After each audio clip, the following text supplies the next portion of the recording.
जंतर मंतर पर जिस प्रकार से हमारे देश में एक ऐसी शख्सियत श्री सोनम वांगचुक जी पिछले 25 दिनों से भूख हड़ताल में बैठे हैं, आमरण अनशन कर रहे हैं। किस लिए?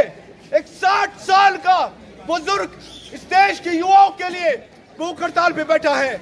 ये हम सब की जिम्मेदारी होनी चाहिए कि हम भी अपना योगदान इस प्रोटेस्ट में दें। हम किसी विचारधारा को प्रमोट करना नहीं चाहते हैं, हम अपनी आवाज को सरकार तक पहुंचाना चाहते हैं। सरकार युवाओं की आवाज सुनेगी तभी कुछ हो पाएगा इस देश में।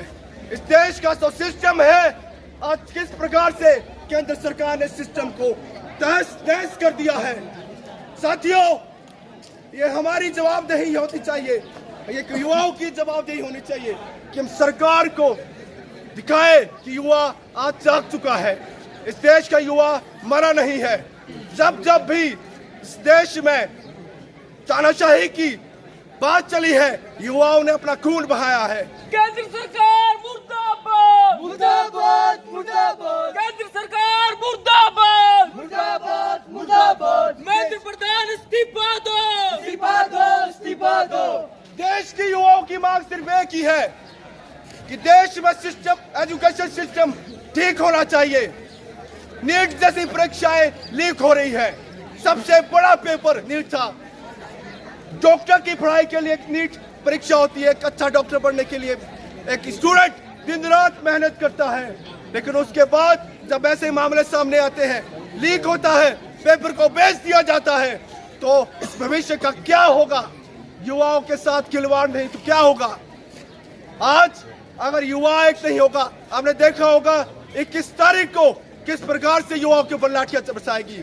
उन्होंने संसद मार्च किया, वो किसी पार्टी से जुड़े नहीं थे, वो अपनी आवाज उठाने के लिए जंतर मंतर पर पहुंचे थे।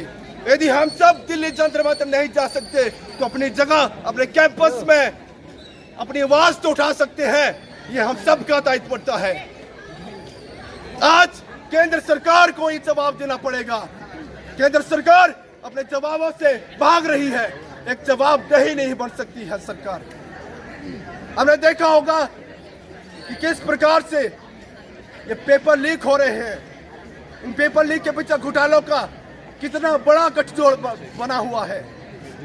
हमारी एक ही मांग है, जब तक युवाओं की मांग को सुना नहीं जाता, केंद्रीय मंत्री धर्मेंद्र प्रधान, शिक्षा मंत्री धर्मेंद्र प्रधान इस्तीफा नहीं दे देते, तब तक दिल्ली में बैठे हुए युवा वहां से हिलेंगे नहीं।